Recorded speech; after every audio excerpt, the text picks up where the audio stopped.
Hypercar Mountain.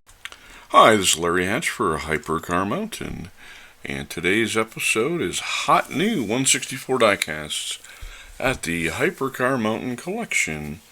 And just to remind some of you, the Hypercar Mountain Collection is a subset of the 3,800 cars I had. I had 4,000, but I got rid of some. And it's only the elite of the elite. It's supercars, hypercars, mega cars, whatever those are, and luxury cars, premium cars, just the best of the best in the real world, and the best of the best in the 164 diecast world. And so far the collection has been kind of winnowed down to about 320 of the best, and this is my kind of premium part of my collection. I'll give you an example. I have a $70 Mercedes that I have going to show today, and that made the cut. The old Hot Wheels with magenta paint and pink and white glitter did not make the cut. That's what we're looking at. So we're looking at realistic, high-quality diecasts, and not some real gaudy junk from the past, which I still have. But it's not making the cut for the Hypercar Mountain Collection. And I haven't done a collection update for a while. I've done some on my Audi collection, and I'll be doing an Alfa collection soon. And I'm going to blame it all on COVID, because even though I didn't have COVID, nobody in my family had COVID, I'm still going to blame it on COVID anyway, because that seems to be the thing to do when one is lazy. Just kidding. The first car that just was added to the collection is this stunning Maybach Vision 6. And I've deliberately positioned it next to a recent Matchbox Mercedes Coupe. I believe it's a 380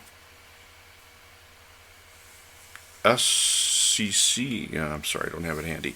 But anyway, this is the evolution of the Mercedes Coupe from the old blue to the modern Maybach. And Maybach used to be a separate brand for Mercedes, but Mercedes acquired it, resurrected it, and the Maybach name is the premium Mercedes, starting higher than the AMG level, but often having AMG components and precision. And this car came out in the diecast world. It is a concept car, by the way. It doesn't really exist. But you can see how absolutely gorgeous those lines are. And in fact, it's probably one of the best looking German-made concept cars I've ever seen. Well, one of the best concept cars from anybody. And it came out in the 143 scale, which I don't collect. So I was really upset about that, and I was like, oh.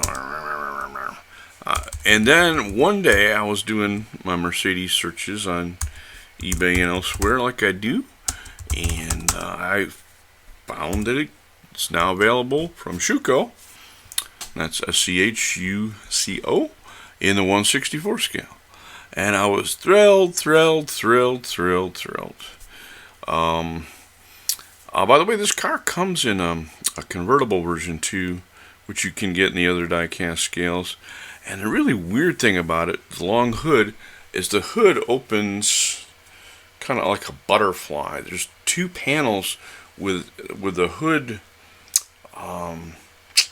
What's the word? Not the seam or the openings are on the side. So the two sides of the hood flip up like a butterfly shape. And that's really interesting. And it was originally called Automotive Haute Couture. It is an all-electric prototype, said to make 750 horsepower. But I have a feeling if they ever make it, it'll be more than that. And being big,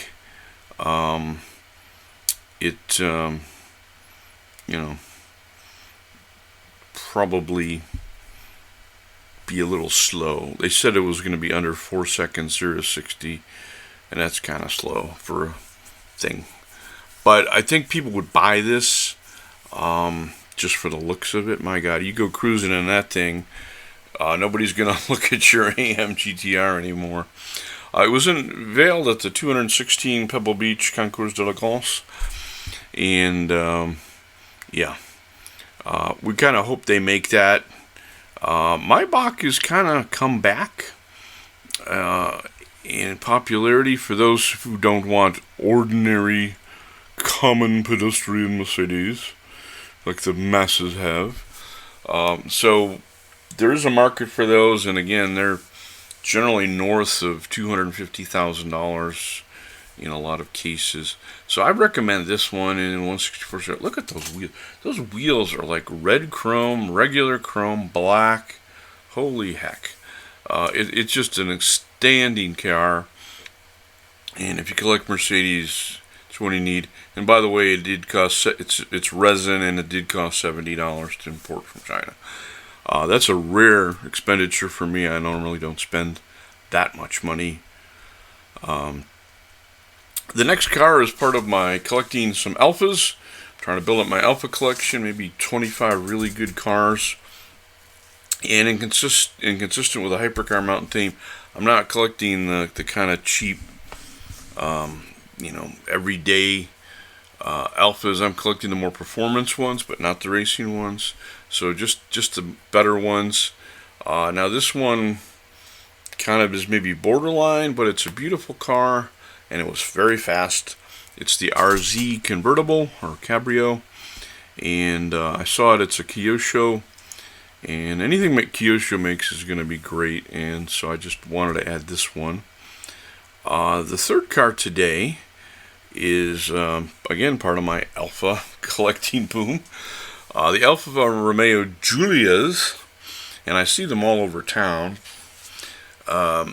It is a contender in the BMW 3 class. In fact, I think it was Motor Trend said it was better than the BMW 3 class. It's certainly different.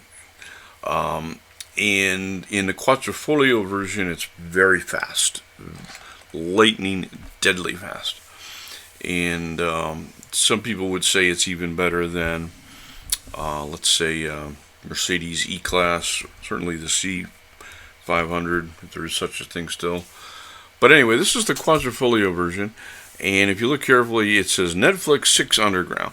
Netflix did a movie called 6 Underground that featured this car in a car chase, a classic European car chase, James Bondish, and it had this beautiful kind of chartreuse, not really lime green, more of a chartreuse, bright Alfa Romeo Giulia Quadrifoglio, which is the expensive, fast version. And this manufacturer, Steelskin01 at eBay, was offering 6 of these. They made 6 of them only. Maybe they'll make some more. And it came with a custom card on it. But you know me, I don't keep anything. I keep the custom cards, but I don't keep them in the packages. Sorry. I believe these should be real cars, and they should roll, and they should be addressed as real cars. And you can see here I've got my fancy gold-plated gates and old Southern style mansion, and I want cars to look like cars, not something in behind plastic. Sorry. It's like somebody who collects dolls and keeps them in a box instead of showing them off.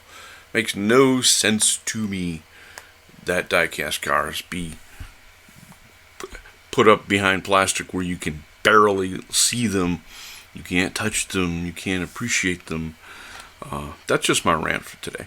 But anyway, this car is great. I think they've sold out. I think the other day they had one left, but I'm sure they'd probably be sold out. But you can check, or you can ask them if they'll make more.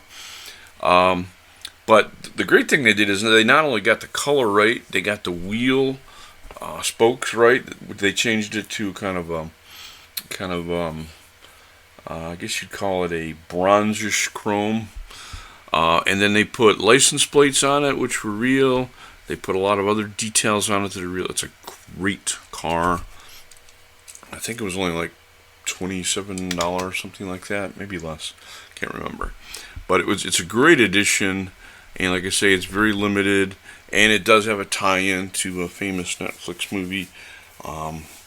And so that was really right up my alley. The next cars I'm really stoked to have in the collection. I do collect Teslas, and I have collected since the first Teslas came out years ago. And maybe I'll do a thing on them, because at least their 0 to 60 time makes them supercars. And of course the new Tesla Roadster that's yet to come out, probably next year, probably made in Texas, nobody's really sure, is going to be a hypercar by any imagination. It's probably going to be $110,000 plus options, and it said they have a 0 to 60 time of 1.9 seconds. At that point, why start? I think at some point the 0 to 60 times won't matter. These will all be super fast electric cars, and they'll all be fast. So we'll probably give up the 0 to 60 as it gets below 1 second, and we'll probably go to quarter mile times or 0 to 200 kilometer times, something like that. But anyway, so this is a great car I've really wanted. Well, actually, Matchbox made this originally, and some of you have it. It's one of the best Matchboxes that, without moving parts, that they've done in a long time. It's got a nice Tesla thing on the back. It's got nice plates. It's got nice lamps, and it's kind of in a dull matte red finish. It looks maybe a little shiny here, but it really is kind of a beautiful matte burgundy finish. And as you know me, I'm not really happy with the stock model, so I found somebody who was doing a custom version of it, and they did a superb job. And that's Enzo with 2 Z's Collectibles at Etsy.com. Well, I don't know why. I buy a lot of things from Etsy, mostly plants, and crafts and artwork and that kind of thing. But I never thought to look at Etsy for custom diecast cars. And I just stumbled upon some of these one day, and there's like a whole bunch of stuff on Etsy. So if you guys are eBayers and have your diecast stores, like 300 Toys and Mint Collectibles and those guys, take a look at Etsy, because they have some custom builders like Enzo Collectibles that do amazing work. And not only are these beautiful gold wheels, I call them orange gold, but these wheels roll perfectly, and they have spacers in them, and they put the spacers on so that the wheels stick out and give that wide car look, which the real car is going to have. This is not going to be any Tesla Model 3. It's going to be a pretty wide thing, and they did a great job. And besides Enzo Collectibles, there's some others that do custom work. And what impressed me is there's some that'll just do regular cars, and they'll put your name or your kid's name on the side of the car, or on the license plate, or your company name on a truck. There's like a whole range of Etsy companies doing custom cars, not in this classic wheel swap way or paint way, but again, they'll customize a car for you. And so give that a look if you haven't. And I guess I've been missing stuff for years. I mean, Etsy is about handcrafted stuff, so I never thought that would be a place for diecast. But these are handcrafted customs, and so it does make full sense that would fit into their world. I'm so long-winded. God, sorry about that. The next car is part of my old Mercedes collecting binge. And as some of you know, I started collecting diecast cars around 65, when I was about 6 years old, probably earlier. And because I did collect pre-Hot Wheels, before Hot Wheels started. So this is an old Matchbox Lesney Mercedes 380 SL. And while it's not a rare car, one in this condition is pretty good. If you look close, yeah, there's a couple of little marks. But to get one of this quality, especially with a clean white top that hasn't faded to yellow, you're probably looking at $15 to $20. And these come in a lot of colors, with and without the top, with and without the box. But this is one that just spoke to me kind of in that price range that I wanted. And I have a lot of the modern SLs, and of course the their descendants, the AMG convertibles, and the McLaren convertibles too. So I just wanted this car, and I just want to put in a plug. Go back and get the old Matchbox Lesnies of your youth. I've done that. It costs you a few bucks, but it's kind of nice to have those. And while they're a little square and awkward sometimes, and their chassis are metal and they're heavy, and they got strong wheels, and give them a go to round out your collection a little bit. The next car fits into my Mercedes bug. I've been collecting, I was going to say upper class, premium Mercedes lately.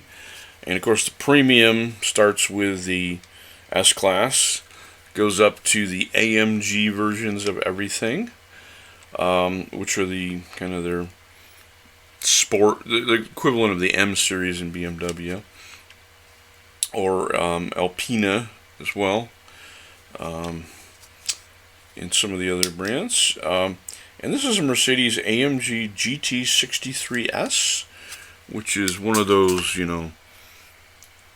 aerodynamic coupe cars, which I think they used to call the CLS 500. I'm not sure if they still call it that.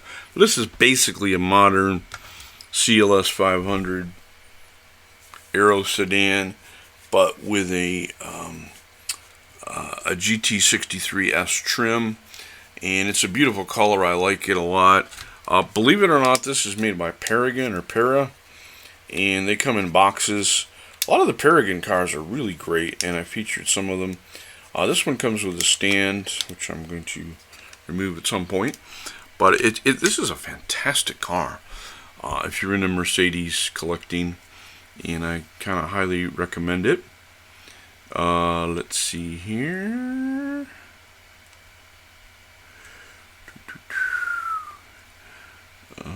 Let's see, here we go.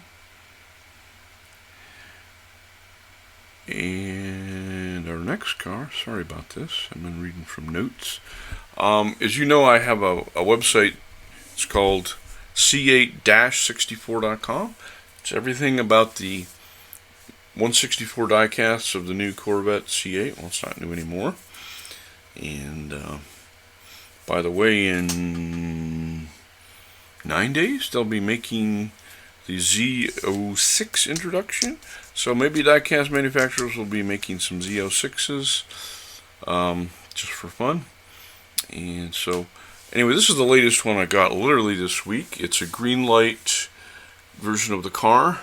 The top comes off, and it's part of the Running on Empty shell series. And I wanted this shell car for a long time. It's really nice. Look at the tricolor look to it. Yellow, red, white. Look at the markings on the spoiler. It's got a three-colored spoiler as well. It's a really great car. And some of you may have missed it. I just posted that quickly sometime. There's two versions of the Indy Pace car. There's the common red one. It's supposed to be a white one at some point. I believe the white one's going to be in the convertible body, but I haven't gotten it yet, even though I pre-ordered it. Well, maybe I didn't pre-order it. I saw it online. And then there's this green version, which is even more rare. But the red and the green, boy, that's really kind of neat together. And then our next car, again, fits my kind of Mercedes sedan bug. This is the Mybach S-Class. It doesn't have a number on it. I think generally the Maybach sedans are the higher numbers. So like the Mercedes S-Class sedan, the highest number would be 500 or 550. And I think they've been doing the Maybachs as S600s. But again, don't hold me to that. But when I saw this car from Master, and it's not a resin, it kind of looks like a resin, but it's actually a diecast, and it's very heavy. It just blew the daylights out of me. I mean, I was just like, oh, I've got to have this. And it was on the $33 side, something like that. so it wasn't really cheap. But look at this thing. Again, it's diecast, it's heavy. God, if you collect Mercedes or even any upscale sedans, this is a car that's gonna just blow you away. And the reason, well, it comes in a black and white version, which to me was like okay. It wasn't really great. But when I saw this one, and this picture doesn't do it justice, by the way, it's very subtle. You know, the Maybach competes in a slightly lower price range with the Rolls Royces, and probably that's where Mercedes is going to go with the Maybach line. You know, they got those huge leather back seats that recline and all kinds of features. This car looks like it's gold over black. It's really not. It's kind of a silvery gold or a pale gold metallic over dark purple. And as much as I could do my lighting at home, I couldn't really capture this. In fact, if you're just holding this thing up to your eyes, it's barely purple, but it's a very dark purple over a pale silvery metallic gold. And the thing that really got my attention are those light tan seats. Holy heck. And it's just a beautiful car. And look at the sky roof. Well, you can't barely see it. The sky roof lets you look into those contrasting seats with a black rear deck and a black dash. It's almost like you're looking at the real car. And it's made by Master. I'm not sure who Master is. I know they're from China. I've seen some cars called Master Class, others with a Master name. I really don't know much about them, and I can't find out much about them. But if you do look up Mybach 64 on eBay, you'll definitely come up with this line. And there's some really great cars. I've also gone back to some weird things, and like I told you, I was been collecting Alfas lately, and so I wanted to get this Bat car. Believe it or not, this Bat car is actually a Hot Wheels, although it doesn't say Hot Wheels on the bottom, it just says Malaysia. And the way the wheels are, skinny wheels are set up, doesn't really look like a Hot Wheels, but it is one. The Bat cars were, well, they had bat wings, kind of incurved wings, and they were a prototype car, and they actually did, what's the word, 3 versions of it. The Bat 5, 7, and 8. 5, 7, and 9. This is the Bat 9, the last one. Perhaps the most beautiful, but people will argue about that endlessly. Anyway, and so this is the Hot Wheels version. Again, it doesn't say Hot Wheels, and it's a little different. It's not an expensive car, but to get one in good shape, you might spend $15, $20 on it. But to round out my Alfa collection, I really wanted to have it. And I just want to recommend it because a lot of collectors just don't have it, and you don't always see it very often. If you want the Bat 5 and 7 models, you have to go to a bigger scale. They don't make anything but the 9 and 64 as far as I know. And before I end, I just want to go on some pre-orders, stuff that really got my attention. Maybe you could get yours. Just some pre-orders that I have coming in probably in December. I'm not going to hold up this video for that. This first one is a Audi RS5 Sportback. It is a sedan, but it's a Sportback. I have a bunch of the Audi RS4s and RS6s, which are SUVs, in the Avant version and some custom versions. And I think I went over one of the purple ones, resin ones I had earlier in the Audi video. But when I saw this color and the fact that it was technically an Audi sedan that I didn't have, pre-ordered it. Again, I don't generally like to go for stuff that goes over $30. I certainly don't like to wait, a month and a half to get stuff overseas, but sometimes you just have to. And I've kind of learned over the years jump on these things, because some of these, especially the colors, some of these things, these pre-orders they're there and they're gone, and they never come back, at least in terms of the colors. Some of these Japanese or Chinese companies, they'll make a batch of them. You know, I have some that are numbered 1 to 50 or 1 to 99, and once they're gone worldwide, they're gone. So if you want one of these, for God's sakes, go get it. The second one I pre-ordered really blew my socks off. It's a Lexus Lc 500. Look at that thing, my God! It's a metallic ruby red, or no, it's more ruby than burgundy, and it's got a silver ringed red chrome wheel. If you've ever seen this car in real life, you'll be like, "What the hell is that?" And people have been calling it the Japanese Corvette. It does have over 700, has 741 horsepower. A pretty good 0 to 60 time, not Corvette 0 to 60 time, and it's priced over $110,000. So it is a legitimate Japanese supercar. Don't confuse it with the other one, which I think is the SC500. The LC500 is pretty rare. Like I say, if you go to a big Lexus dealer, they're not likely to have more than 1 or 2 of them at the most. And it's a long, beautiful car. The Lexus LFA, is kind of considered their supercar. This is a much better looking car than that. It's really one of the most beautiful Japanese supercars ever. And again, with 741 horsepower, it's no slouch. If they'd made the Super to look like this, Super would have been much more successful. Frankly, I think the Super looks like a overpriced lump, albeit with a nice BMW engine in it. But this is a great car, and I just had to grab it. Again, it's gonna be $30 even when I get it. Hopefully before Christmas. Well, I don't know any particular reason for that, but anyway, I'm so long-winded, I'm going to stop that here, and I hope you enjoyed this video. Thank you. Hypercar Mountain.